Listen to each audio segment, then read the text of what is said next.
What's up guys, it's Shells aka Poohbrezzy, and I'm here to do a custom anime character on a 2x3 canvas with you here at Angelus.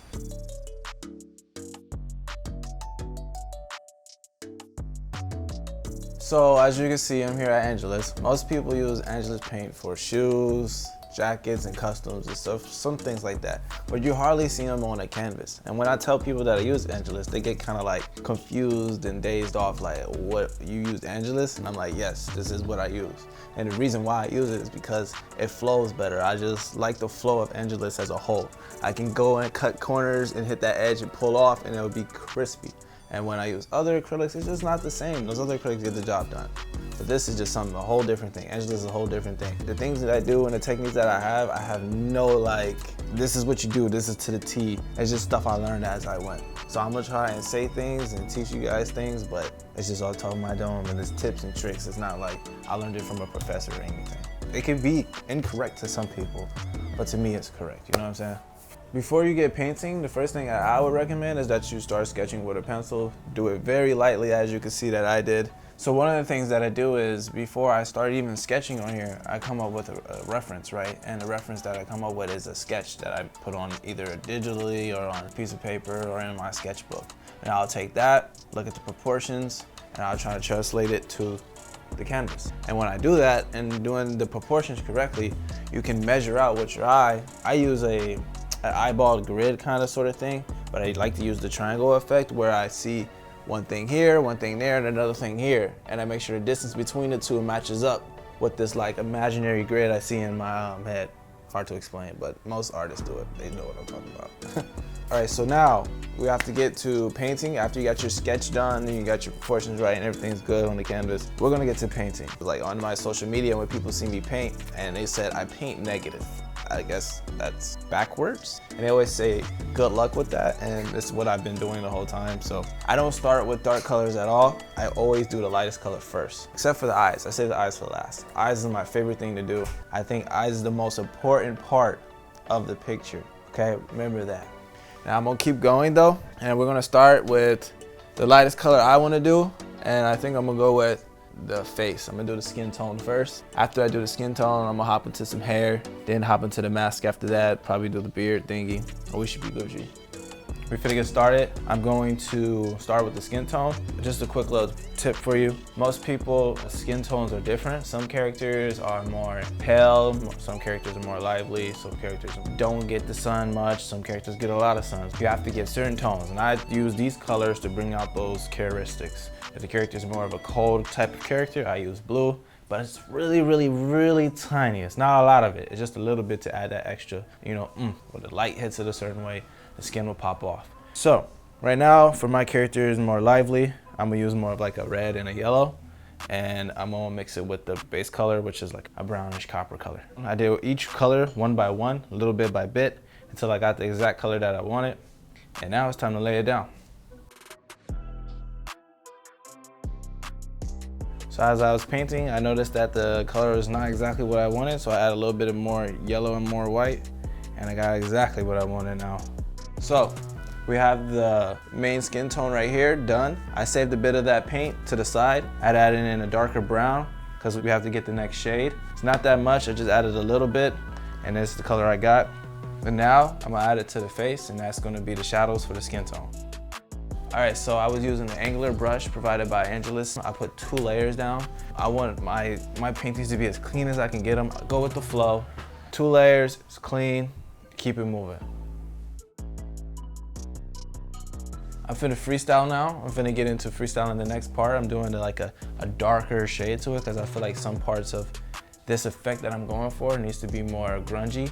So I'm gonna add in a little bit of stress and distress in the face, under the eyelids, around the ears, and under the neck to make it more tense, because I want a tense feeling.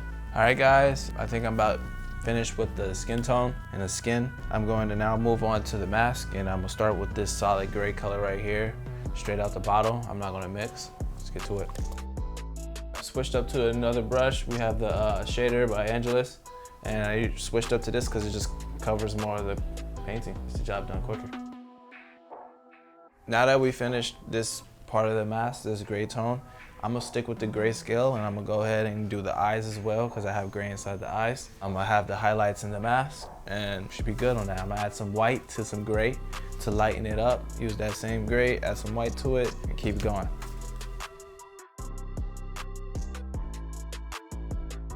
All right, so now I'm gonna add the darker shade under the eyelids of the gray. So just take you some gray, wipe it to the side, a little bit of white with the eyeball color. Just go ahead and add it in.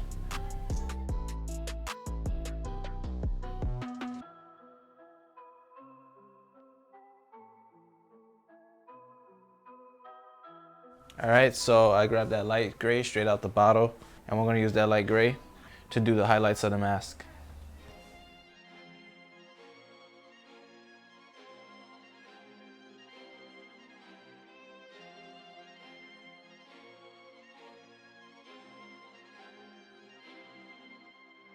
All right, so I finished the highlights of the mask. So I went and doing the darker end of the mask now, the shadows of the mask. And I just mixed some black with the dark gray over there, nothing too crazy. And then I made 2 different shades just so I can play around with it to create more effect and more depth around the mask.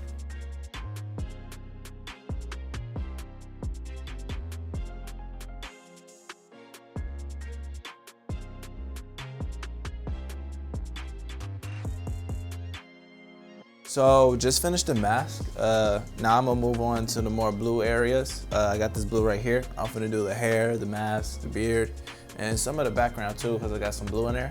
I took regular light blue and I took regular blue, mixed it and put a little bit of gray in there. It came with this nice blue color, and we're gonna get started on the hair.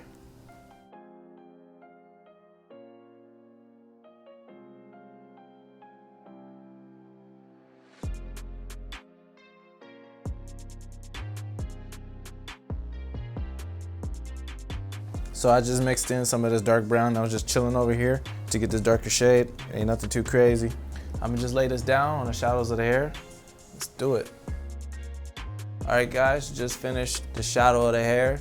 I'm moving on to the mask now. I'm using this primary blue straight out the bottle. And I switched to an angular brush because I wanted to get in there a little tighter. All right guys, I just finished that blue on the mask. Now I'm gonna do a darker shade. I'm gonna mix this dark brown with the blue. And then we should have that color I was looking for. All right guys, so this blue is a little too light for me, so I'm gonna just use this navy blue right here straight out the bottle to get that color I was looking for.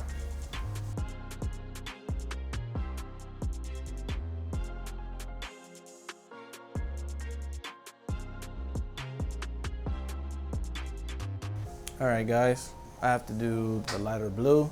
So I have my pale blue straight out the bottle. I'm doing the highlights on the mask.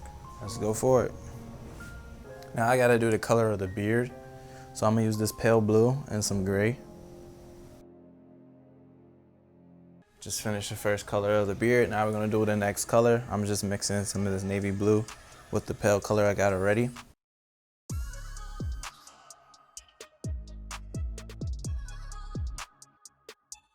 All right guys, so we have finished the second shade of the beard.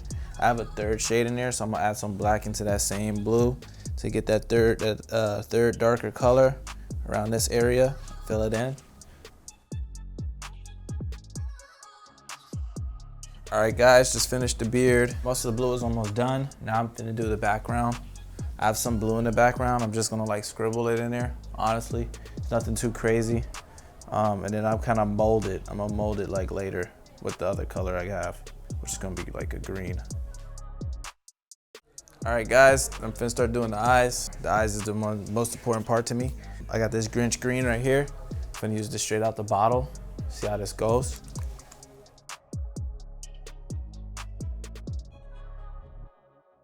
Just finished up painting the eyes. I'm going to now add this mauve. It's a perfect color for the scar on Poya. Perfect, perfect color. I love this color, man. Now that I finished the eyes, the scar, I think it's time that I get to the background. I work backwards like that. We'll put this light green down, then I'll put some dark green on top of that, and then I'm gonna blend it up with the blue, create like a gradient type of look, and like freestyle it till it kind of works well with what I'm trying to do. I just finished with the lime green. I'm gonna do some more details later on that part. I'm gonna move into the fade with the darker green. I'm like midway through, add some of it on the top, and we should be good on that. It's just, honestly, it's just green straight out the bottle. All right, guys, background is about done. I got a little bit more to do, but I'm not gonna do that till later. I'm gonna go right now, start to fill in these little white spots you see that are supposed to be filled in with black. And after I fill that in, I'm gonna do some line work all around that makes it really pop and makes it come out, be as clean as I can. I have some different brushes now. I usually use the liner brushes, but right now I have a rounded brush and I have this flat wash brush slash shader. So I'm gonna show you how to use both of these to do crispy lines when you don't have a liner brush. All right, guys, so the painting is basically done. Got all my highlights I wanted. Everything's in there, like from top to bottom. Now I'm just gonna add in the last details to the background because this is supposed to be like a fiery effect. I usually use my white, and I take my white and I make the random flames that I just freestyle, and it comes out pretty fire. All right, guys, the painting is finished. We're 100% done. Edges are painted, everything's painted. Now it's time to do what I like to do. I like to put a shiny gloss finish on top of it. I'm gonna first start off by taping off the edges with this blue tape. Okay, guys, now that your canvas is taped off, just find you some resin at any store, honestly. Make sure it's like art resin. It's a mixture of an A and B. It makes it easier on yourself. It's just a 1-to-1 ratio. That means if you're doing a cup here, you're doing a cup there. You're doing 3 ounces here, you're doing 3 ounces there. Mix them together, and then you just pour on top. So when you're doing your resin and you're stirring your resin, make sure you're getting those sides, okay? You're scraping it, and make sure when you're mixing it, you're looking for the swirls to disappear, because if the swirls are not gone, then you're going to be putting resin on top of your canvas, and when it dries, you think it's dry, but when you hang it up, it starts to drip, and it's never dry. It will never dry after that, okay? So make sure you're stirring it thoroughly out, and make sure you're scraping the sides. All right, guys, now we have our resin mixed. We're gonna go into pouring it. Make sure when you're pouring it that when you pour it on top and it's sitting, you get your heat gun. What I like to do is I heat gun it right away, okay? The reason why I heat gun it right away is so the bubbles inside of the resin and all that stuff that's gunked up can come out, and it also loosens the resin. It makes it like water-like, and when it's water-like, it's easier to move and put around the edges, okay? You got 15 to 30 minutes to do this, and once you do that, it's done. Make sure you do it right, don't mess up. So guys, when you're doing your resin, if you poured a little bit and you did not have enough, don't worry, life's not over. You can pour a little bit more on there, heat it up with the heat gun, make sure it's about the same, the bubble's gone, and spread it out and you're good to go. Yo, what's up, guys? We're back. It's been about like 24 hours. It looks like it's dry to me. Let's take off this tape and see what the final product is. I'll show you guys. All right, guys, so it's been drying for like 24 hours. We took the tape off. This is the final product right here. Here's Poya. This shiny gloss came out great. I'm loving it. All right, guys, it's Shells here, aka Poohbrezzy. I had so much fun with you guys today. You can follow me on all my socials on Instagram and TikTok at Poohbrezzy. If you want to see more things like this, or you want something like this, just hit me up on my socials. Go to my Instagram or my TikTok. You'll find all my information and more videos just like this.